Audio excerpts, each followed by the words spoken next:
আমরা দেখিনি, মায়া ভরা সেই কণ্ঠ আমরা শুনিনি, কিন্তু আজ এই মুহূর্তে আপনারা কি অনুভব করতে পারছেন মদিনার সেই শীতল বাতাস? আপনারা কি অনুভব করতে পারছেন এই মজলিসের কোথাও হয়তো রহমতে ফেরেশতারা আমাদের ঘিরে আছে? কারণ আজ আমরা এমন একজনের কথা বলতে চলেছি যিনি স্বয়ং বিশ্বজগতের প্রতিপালক আল্লাহ সুবহানাহু ওয়া তাআলার হাবিব। তিনি হাবিবুল্লাহ, আল্লাহর বন্ধু, উভয় জাহানের মানবের সর্দার বিশ্বনবী মুহাম্মদ সাল্লাল্লাহু আলাইহি ওয়াসাল্লাম।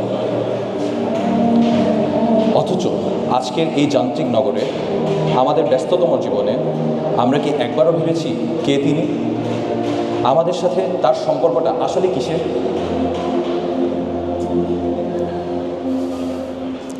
এটা কেবল কোনো নেতার প্রতি কর্মীর ভালোবাসা নয়, এটা কোনো ফ্যান বা ফলোয়ারের ভালোবাসা নয়।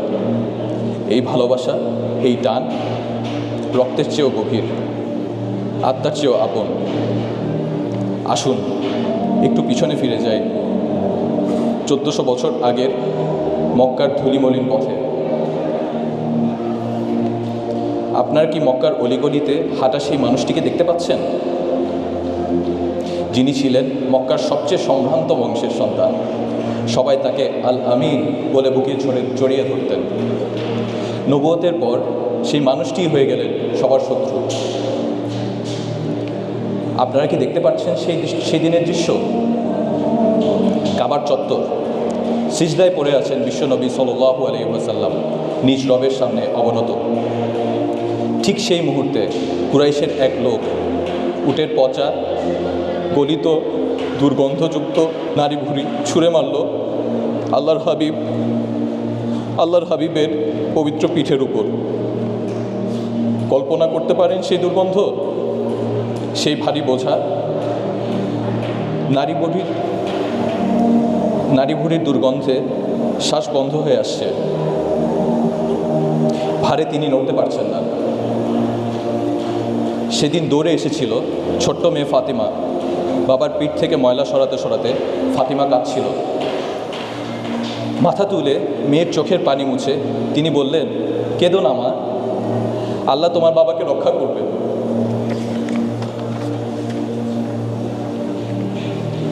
কিংবা সেই দিনের কথা ভাবুন তো, যেদিন পাপিষ্ঠ উকবা বিন আবি মুয়াইদ একটি কাপড় পেঁচিয়ে ধরল তার পবিত্র গলায়, টানতে টানতে শ্বাসরুদ্ধ করে হত্যা করতে চেয়েছিল প্রিয় নবীকে। তিনি কি তখন নিজের কথা ভেবেছিলেন? আর তাইফের সেই দিনটির কথা মনে হলে আজও আকাশ বাতাস ভারী হয়ে ওঠে। তিনি গেলেন মানুষকে মুক্তির পথ দেখাতে, আর তারা প্রতিদান দিল পাথর দিয়ে, বৃষ্টির মতো পাথর। বখাটে ছেলেরা পাথর মারছে, রক্তাক্ত হচ্ছেন আল্লাহর হাবিব সাল্লাল্লাহু আলাইহি ওয়াসাল্লাম। ফিনকি দিয়ে রক্ত বেরোচ্ছে তার পবিত্র দেহ মোবারক থেকে। রক্ত গড়িয়ে গড়িয়ে জুতো পায়ের কাছে জমাট বেঁধে যায়। ব্যথায় বেহুশ হয়ে পড়েন আল্লাহর হাবিব সাল্লাল্লাহু আলাইহি ওয়াসাল্লাম। সেদিন তো পাহাড়ের ফেরেশতারা এসেও বলেছিলেন, হে আল্লাহর রসুল, হুকুম দিন, এই দুই পাহাড়ের মাঝখানে গিয়ে ধ্বংস করে দেই এই জনপদকে। রক্ত মাখা ঠোঁটে সেদিনও তিনি অভিযোগ করেননি, বলেছিলেন, না, ওরা বুঝতে পারেনি।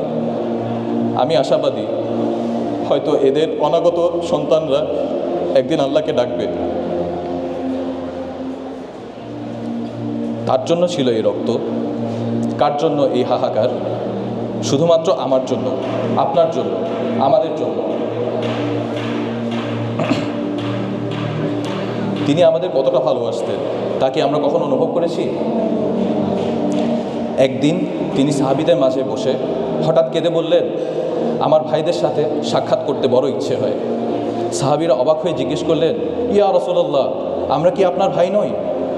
তিনি বললেন, তোমরা তো আমার সাহাবী, আমার ভাই তো তারা যারা পরবর্তীতে আসবে, আমাকে না দেখেও তারা আমার প্রতি ঈমান আনবে। তিনি আমাকে আপনাকে ভাই বলে সম্বোধন করেছেন।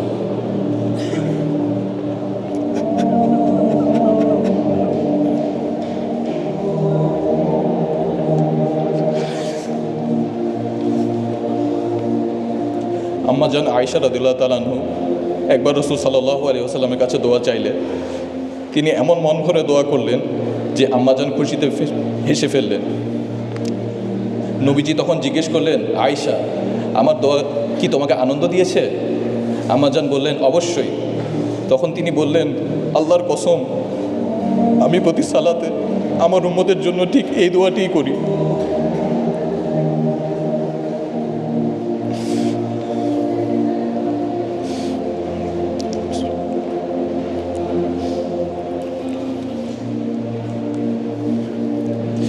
চিন্তা করুন, প্রতি সালাতে তিনি আপনাকে বলেননি 1400 বছর আগে মদিনার নির্জন রাতে যখন সবাই ঘুমিয়ে, তখন একজন মানুষের চোখ ভিজে যেত আপনার ফিকিরে।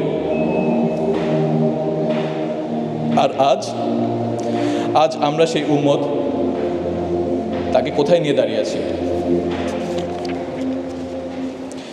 বিদায় বেলায় এক পবিত্র দৃশ্য মন জুড়িয়েছিল তার।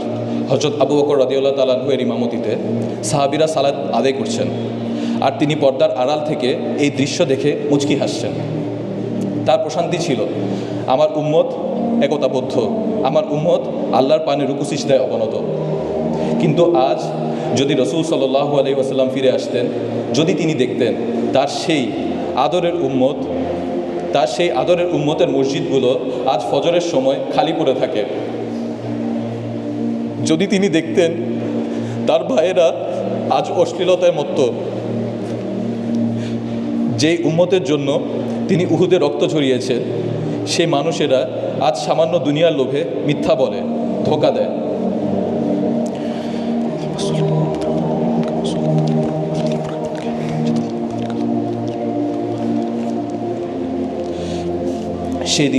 যেদিন আকাশ ফেটে যাবে, নক্ষত্রগুলো খসে পড়বে, ইয়া নফসি ইয়া নফসি বলে সবাই পালাতে থাকবে।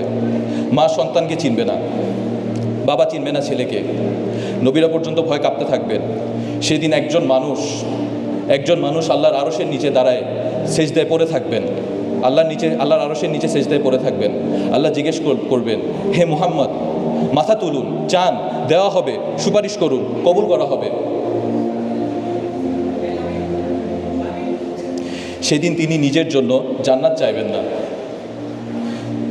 ফাতেমার জন্য চাইবেন না। সেদিন তিনি বলবেন, ইয়া রব্বি উম্মতি উম্মতি।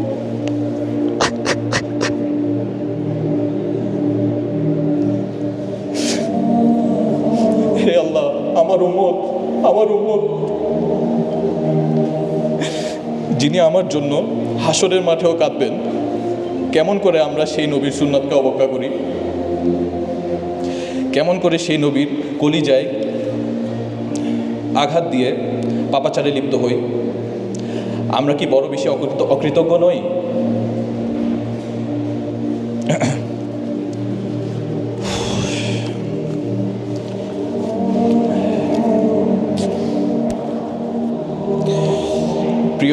প্রিয় ভাই ও বোনেরা, সময় ফুরিয়ে যায়নি।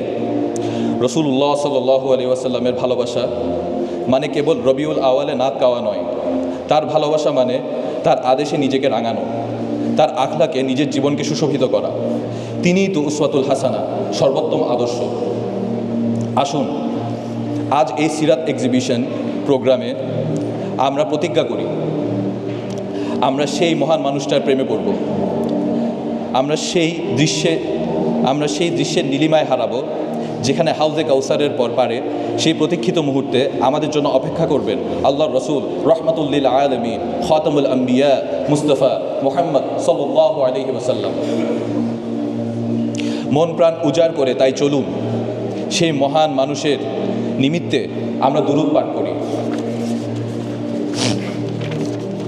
আল্লাহুম্মা সাল্লি আলা সাল্লিম আলা নবিয়িনা মুহাম্মদ। اللهم صل على محمد وعلى آل محمد كما صليت على إبراهيم وعلى آل إبراهيم إنك حميد مجيد. اللهم بارك على محمد وعلى آل محمد كما باركت على إبراهيم وعلى آل إبراهيم إنك حميد مجيد. السلام عليكم ورحمة الله وبركاته. جزاكم الله خيرا.